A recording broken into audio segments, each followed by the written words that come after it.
여러분 싸움 좋아하십니까? 여러분 싸움 좋아하십니까? 싫어하십니까?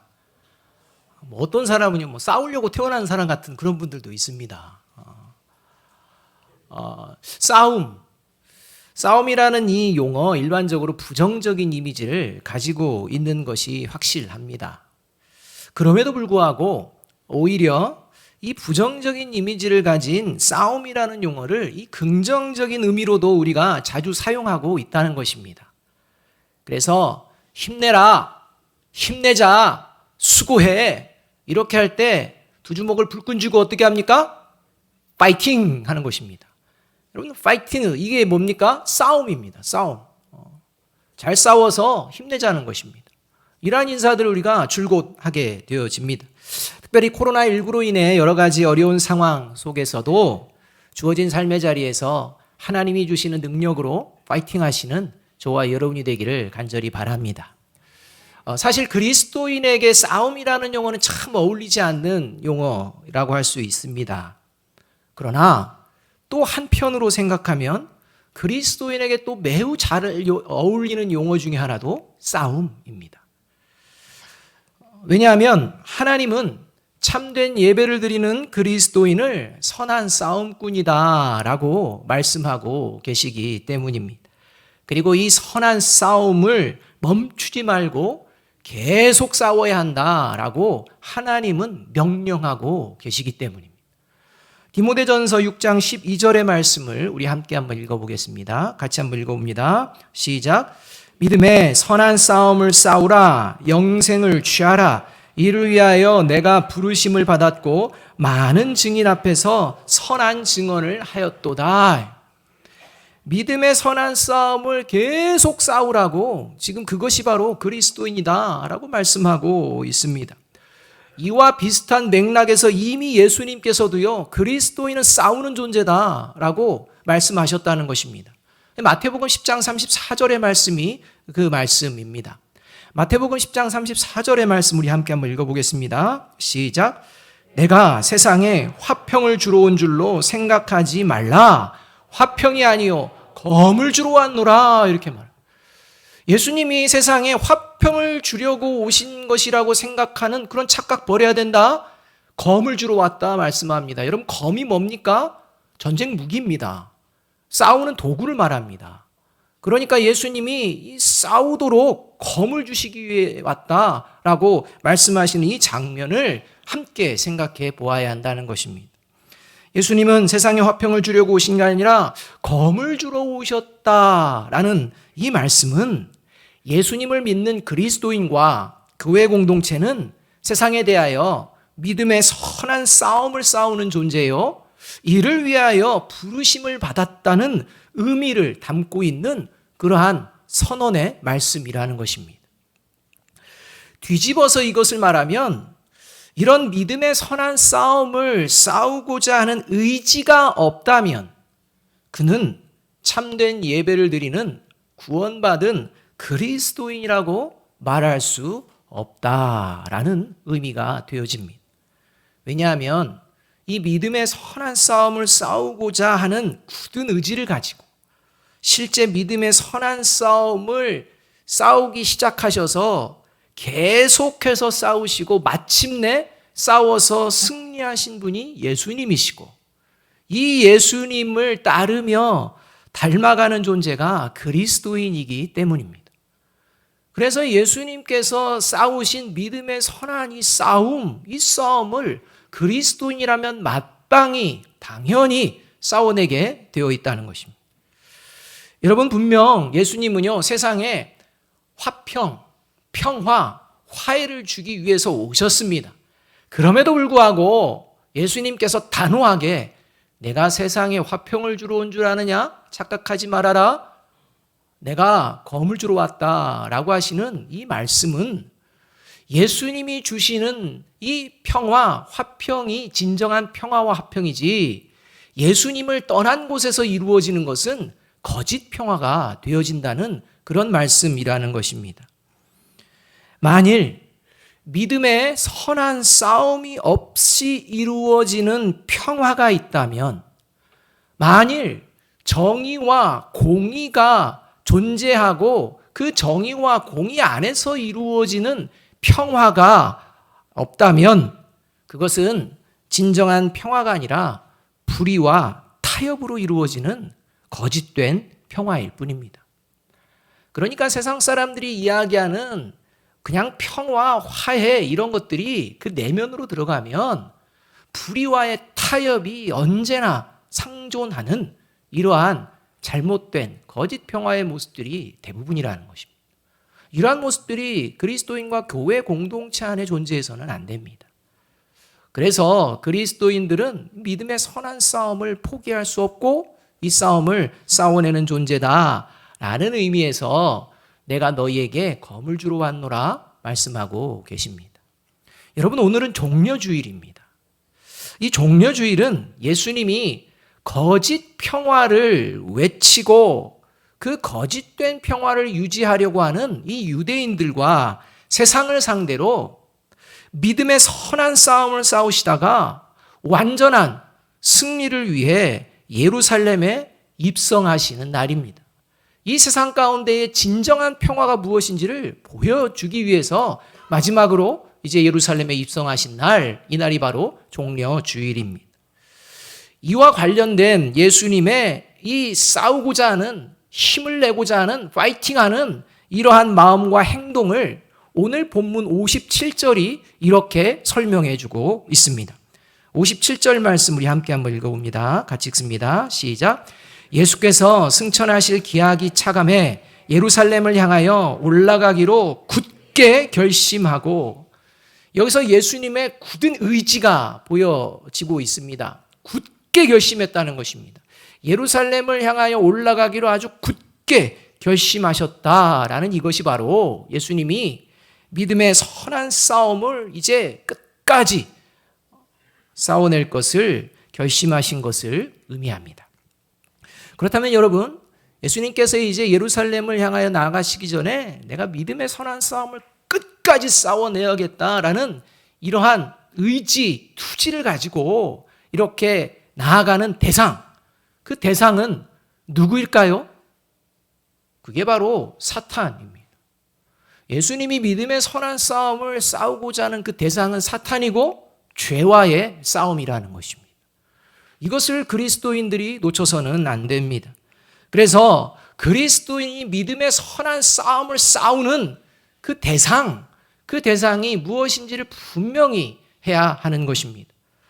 요한 1서 3장 8절은 그래서 예수님께서 이렇게 믿음의 선한 싸움을 결심하시고 나아가는 이러한 모습, 이것을 이렇게 말씀하고 있습니다. 같이 한번 읽어봅니다. 시작.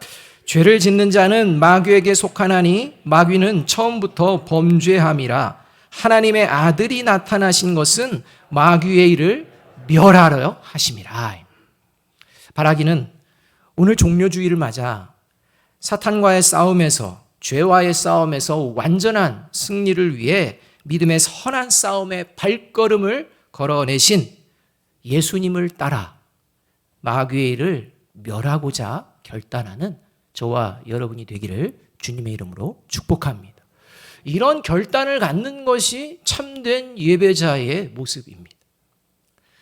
그렇다면 예수님을 따라 저와 여러분이 싸워야 할 믿음의 선한 싸움은 구체적으로 무엇을 말할까요? 죄와의 싸움 무수히 많은데요. 오늘 본문에서 핵심적으로 말씀하시는 저와 여러분이 예수님을 따름으로 말미암아 싸워야 될 믿음의 선한 싸움이 있습니다. 그 싸움 뭐냐? 저와 여러분 자신과의 싸움입니다. 하나님께서는요, 검을 주셨습니다. 예수님께서 검을 주셨습니다. 그런데 그 검은 상대방을 향하는 검이 아닙니다. 먼저는 저와 여러분이 돌아보아야 될 그러한 모습이 있다는 것입니다. 그래서 자기와의 싸움을 싸워내고 그 다음에 세상 가운데 또 나아가는 이런 존재들이 그리스도인임을 오늘 예수님께서 분명하게 말씀해주고 있다는 것입니다. 히브리서 4장 12절을 보게 되면요, 예수님께서 주신 검이 뭐냐? 그것은 살아계신 하나님의 말씀이요, 이 살아계신 하나님의 말씀은 좌우의 날선검이다, 이렇게 말씀하시며 그 검이 하는 역할이 혼과 영과 관절과 골수를 찔러 쪼개서 그 마음과 뜻과 생각을 하나님이 판단하시는 것이다 이렇게 말씀합니다. 결국은 저와 여러분에게 주신 검, 하나님의 말씀을 통해 저와 여러분 안에 있는 혼과 영과 관절과 골수를 쪼개시는, 그래서 저와 여러분 자신에게 있는 이 죄의 문제, 이 문제를 싸워서 다 제거하는, 이것이 바로 오늘 예수님께서 본문에서 보여주시는 믿음의 선한 싸움의 모습이라는 것입니다.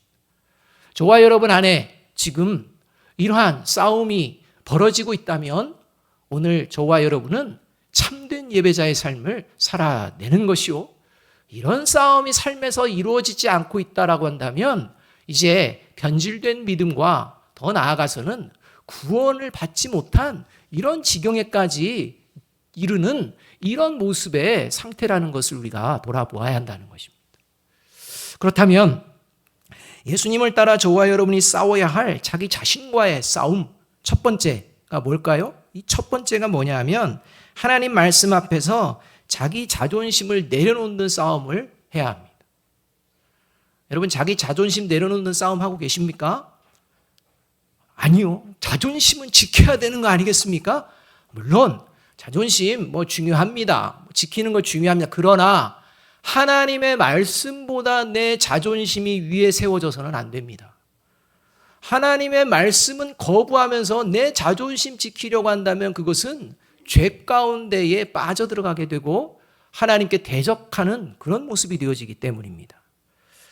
52절과 53절의 말씀을 함께 한번 읽어보겠습니다. 같이 읽습니다. 시작. 사자들을 앞서 보내심에 그들이 가서 예수를 위하여 준비하려고 사마리아의 한 마을에 들어갔더니 예수께서 예루살렘을 향하여 가시기 때문에 그들이 받아들이지 아니하는지라. 여러분, 유대인들은요, 자신들이 유대 백성, 하나님의 백성이라는 자존심이 강한 존재들입니다. 특별히 이 자존심이 강한 유대인들은요, 이런 사마리아인과 교제하지 않습니다.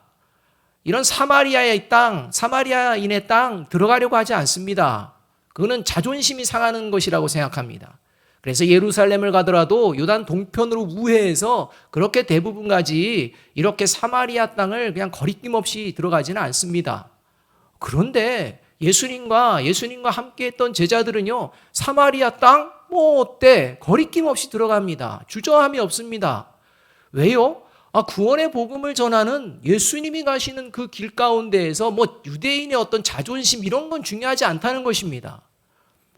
예수님과 함께 하는데 무슨 자존심이 필요하냐는 것입니다. 이러한 마음으로 그냥 사마리아 땅 거침없이 들어갑니다. 그런데 이 사마리아인들이 이제 문제를 일으키기 시작합니다. 사마리아인들이 예수님을 거부해버립니다.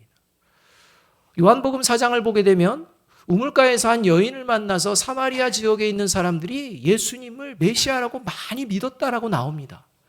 그러한 상황인데도요, 지금 예수님께서 이 사마리아 땅을 지나서 예루살렘으로 가겠다고 하는데 이 사마리아 사람들이요, 거부를 하는 것입니다. 성경은 그 이유를 예수님이 예루살렘을 향하여 가시기 때문이다 이렇게 말씀합니다. 정확한 원인을 알지는 못하지만 추측할 수가 있는데, 이 추측할 건데 아마도 예수님이 예배하기 위해 예루살렘으로 가는 것 자체를 못마땅하게 여기는 것이었습니다. 예수님이 왜 예루살렘에만 가서 예배를 드리려고 해? 라는 그 마음이 자신들의 자존심을 건드린 것입니다. 상하게 만든 것입니다. 사마리아인들은요, 자신들이 정통 유대인이 아니라는 이러한 역사적인 배경 때문에 자존감이 굉장히 낮은 그러한 민족이었습니다. 그런 사람들이었습니다. 그래서 그들은 자신들도 하나님을 예배하는 하나님의 백성이라는 나름의 자존심을 고양하고 자존심을 가지기 위해서 예루살렘 성전이 아니라 그리심산에 성전을 만들고 거기서 하나님께 예배하는 이러한 모습을 보여내고 있었다는 것입니다. 그런데 이제 예수님께서 자신들이 예배하는 그곳은 전혀 인정해주지 않는 것 같은, 그리고 예루살렘에 가서 예배드리려고 자신의 땅을 그냥 곧장 지름길처럼만 이용하는 것 같은 이러한 마음, 이러한 생각으로 자존심이 무척 상하게 되었을 것이 분명합니다. 자신들도 인정받고 싶은 것입니다. 그런데 이 예배 장소는 예수님이 인정하지 않는다는 것입니다. 그러니 이제는 심술이 나게 됩니다. 심술을 부립니다. 그래서 예수님을 거부합니다. 쉽게 가지 못하도록 막아섭니다. 그래서 예수님의 길을 방해하는 대적자로 전락하는 어리석음을 범하게 되는 것이 오늘 사마리아인의 모습입니다.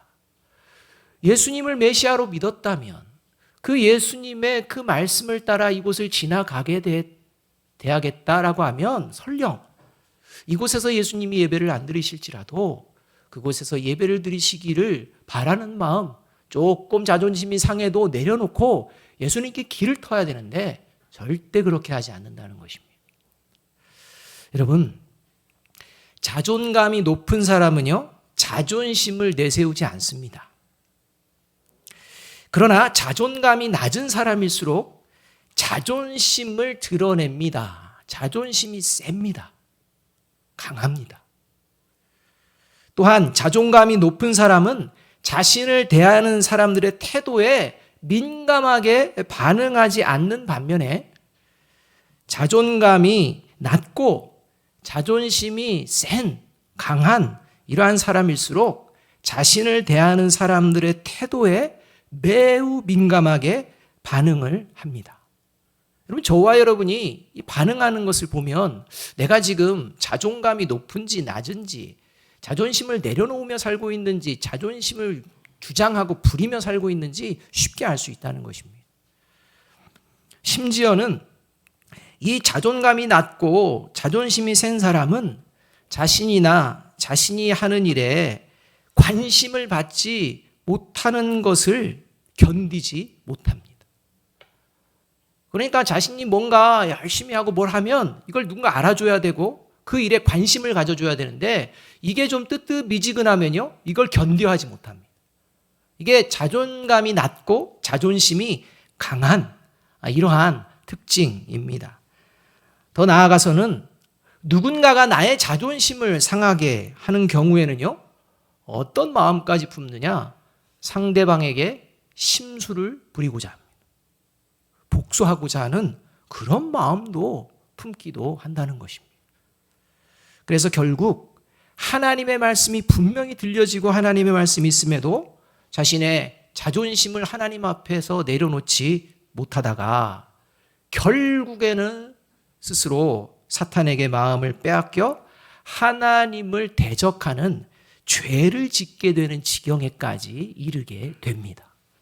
여러분, 이것을 보여준 존재가 사마리아인들이라는 것입니다. 사랑하는 여러분, 하나님의 말씀 앞에 자신의 자존심을 내려놓는 저와 여러분이 되시길 주님의 이름으로 축복합니다. 이것이 믿음의 선한 싸움을 싸우는 참된 그리스도인의 모습이라는 것입니다.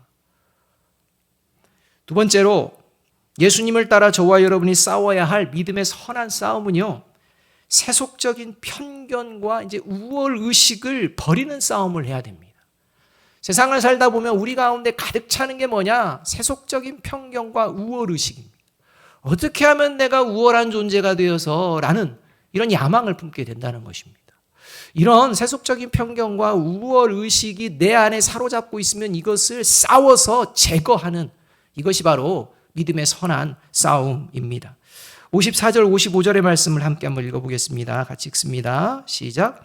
제자 야고보와 요한이 이를 보고 이르되 주여 우리가 불을 명하여 하늘로부터 내려 저들을 멸하라 하기를 원하시나이까? 예수께서 돌아보시며 꾸짖으시고, 예수님과 함께 생활하는 동안 제자들이요, 자기들이 가졌던 자존심 중에 일부는 쉽게 이제 내려놓습니다. 사마리아 땅에 들어가는 거, 이런 정도는 하면서 자존심을 내려놓고, 그런 걸로 인해서 누가 유대인이 비방을 해도 별로 그렇게 개의치 않는 이런 모습까지 제자들은 가질 수가 있었습니다. 그래서 예수님께서 자, 이제 예루살렘에 올라가자, 사마리아 땅 통과해서 가자라고 말씀할 때 그건 좀요, 이런 말 없습니다. 네 하고 순종하며 이제 거부감 없이 사마리아 땅을 통과하고자 합니다. 그런데 사마리아 사람들이 거부하는, 반발하는 이러한 상황에 처합니다. 이때 이제 발끈합니다. 분노합니다. 어쭈 이것들이, 이런 생각을 하게 됩니다.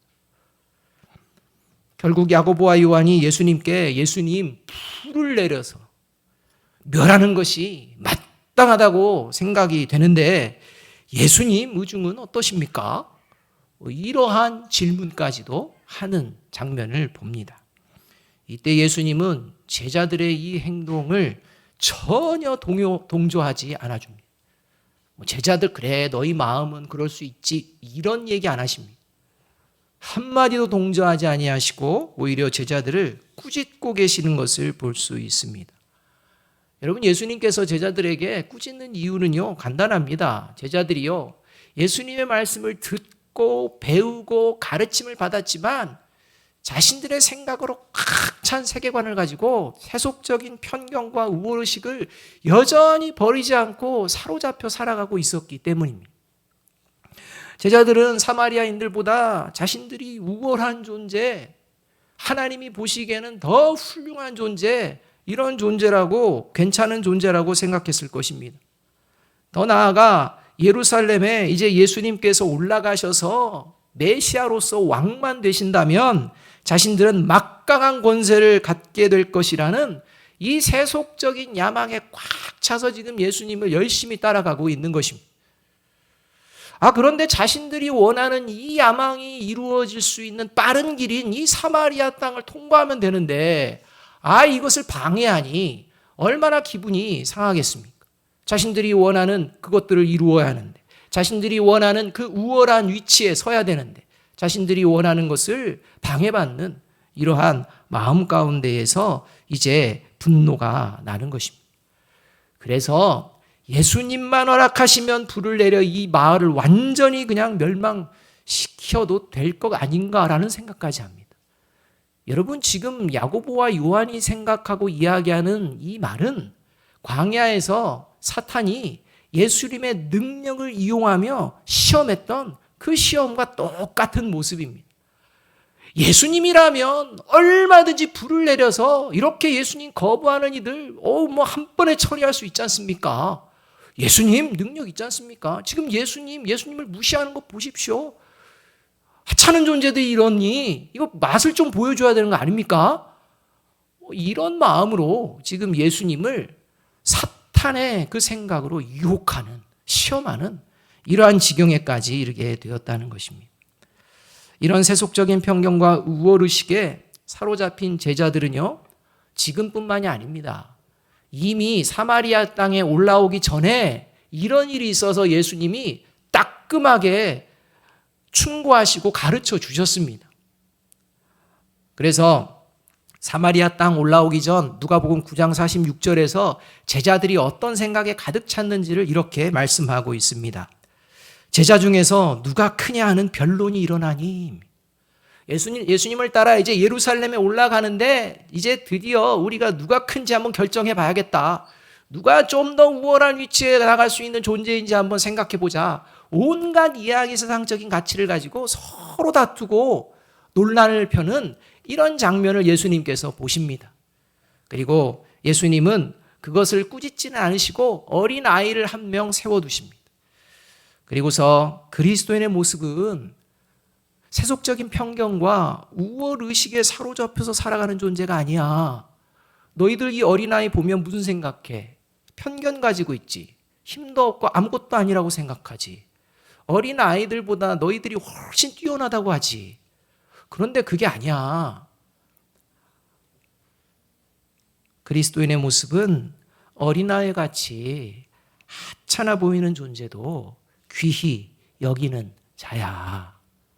그리고 그런 마음을 가진 그런 존재를 하나님은 보시기에 큰 자다, 이렇게 말씀하셔 라고 분명하게 가르쳐 주셨다는 것입니다. 그런데 이 예수님의 말씀을 마음에 새기지 못하고 여전히 세속적인 편견과 우월의식이라는 세상의 가치관에 꽉 차 있어서 자신들이 원하는 것을 이루지 못하면 상대방을 불을 내려 죽이려고 하고까지 하는 이런 어처구니 없는 행동을 하고 있다는 것입니다. 그래서 오늘 본문에는 기록되어 있지 않지만 성경의 관주로 나오는 다른 성경 사본에는 55절이 예수님이 꾸짖으시고 끝나는 게 아니라 예수님의 말씀이 이어진다라고 기록하고 있습니다. 다른 성경 사본에서는 이 55절의 말씀을 이렇게 말씀합니다. 같이 한번 읽어볼까요? 같이 한번 읽어보겠습니다. 시작. 예수께서 돌아보시며 꾸짖으시고 이르시되 너희는 무슨 정신으로 말하는지 모르는구나. 인자는 사람의 생명을 멸망시키려 온 것이 아니요 구원하러 왔노라 하시고. 너희들 제정신이 아니다. 정신 차려라 라고 말씀하시는 것입니다. 사랑하는 여러분, 그리스도인은 예수님의 말씀, 하나님의 말씀을 정신 차리고 듣고 배우고 행하는 자인 줄로 믿습니다. 세속적인 편견과 우월의식이라는 것들이 계속해서 우리를 유혹하고 우리의 마음 가운데 다가올 때마다 예수님의 살아계신 하나님의 이 말씀을 우리가 마음에 새기며 세속적인 편견과 우월의식을 버리는 믿음의 선한 싸움을 싸우는 저와 여러분이 되기를 주님의 이름으로 축복합니다. 이것이 참된 그리스도인, 참된 예배자의 모습이라는 것입니다. 마지막 세 번째로 예수님을 따라 저와 여러분이 싸워야 할 믿음의 선한 싸움은 뭐냐? 변덕스러운 마음을 갖지 않도록 자신과 싸우는 것을 말합니다.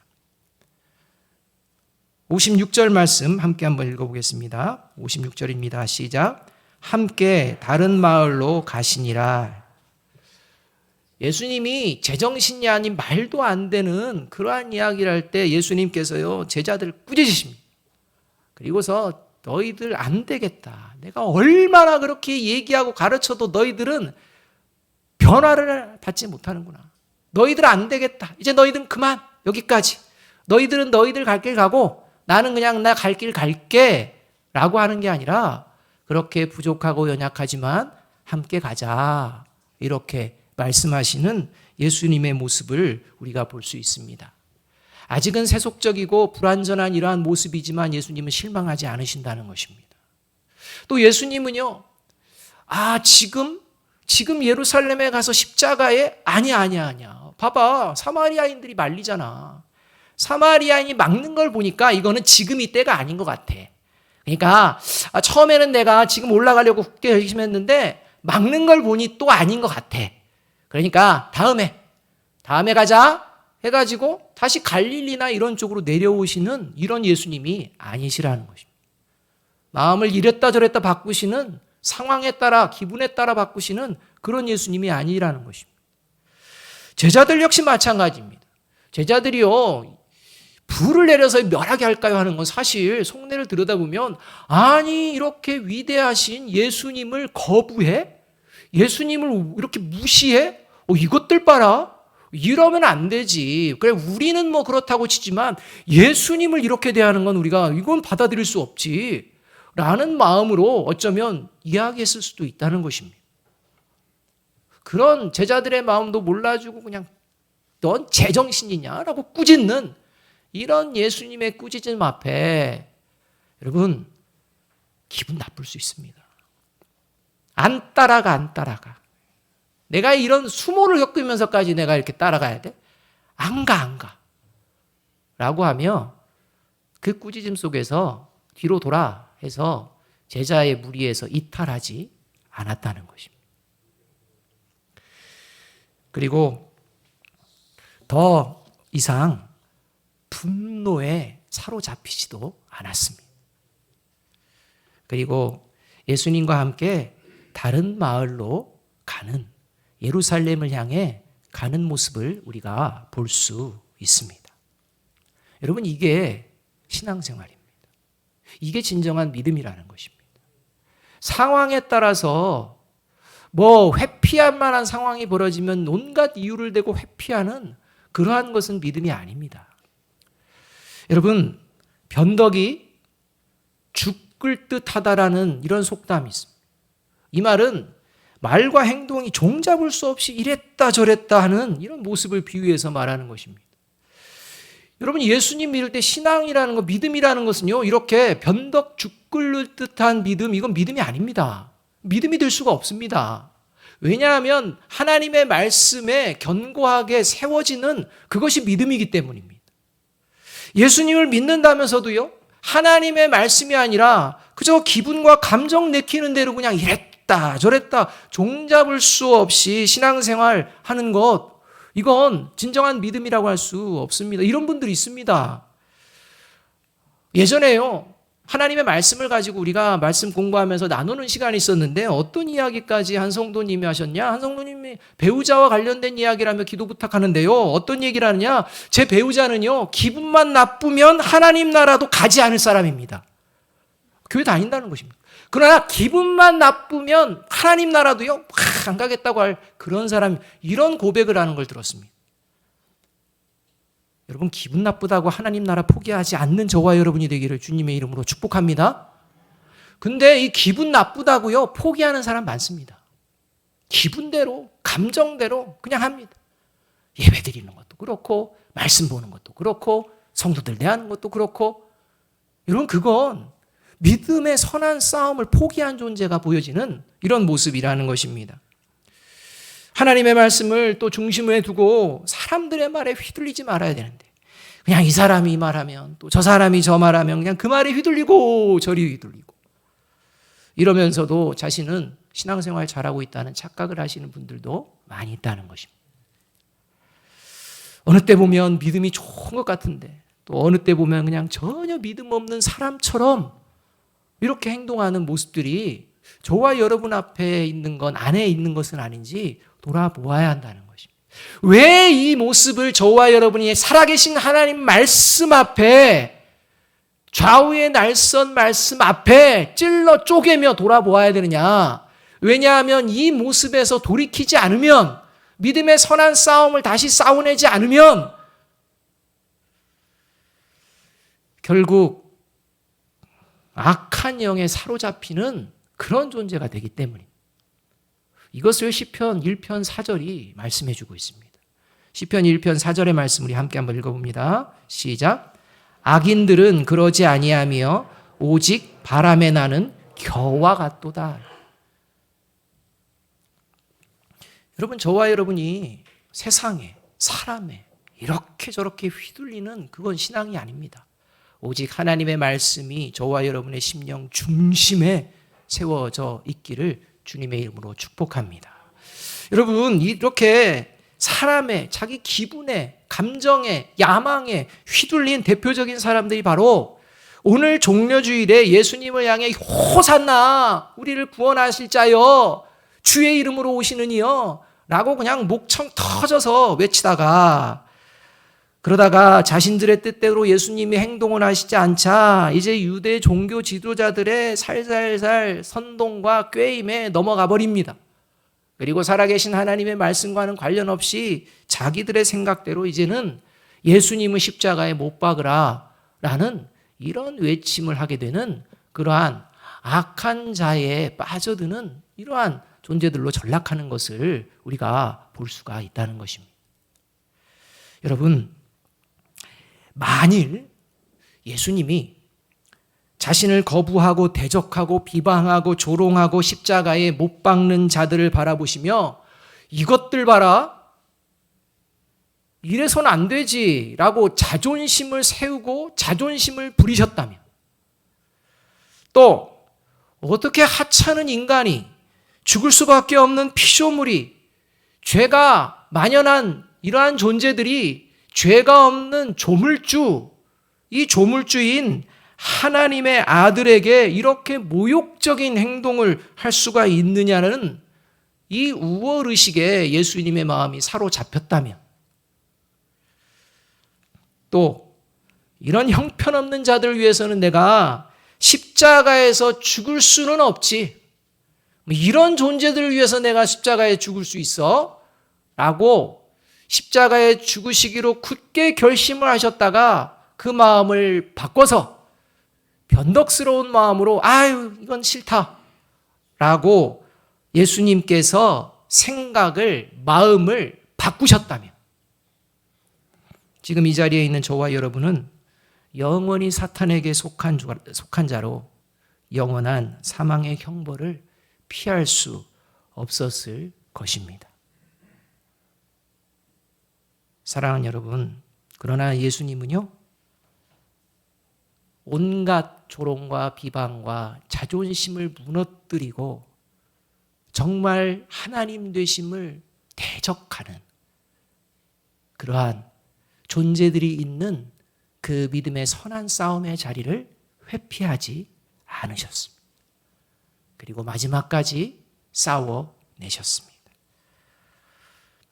이 믿음의 선한 싸움을 얻게 되실, 이 싸움을 싸울 때 예수님이 바라보신 게 있습니다.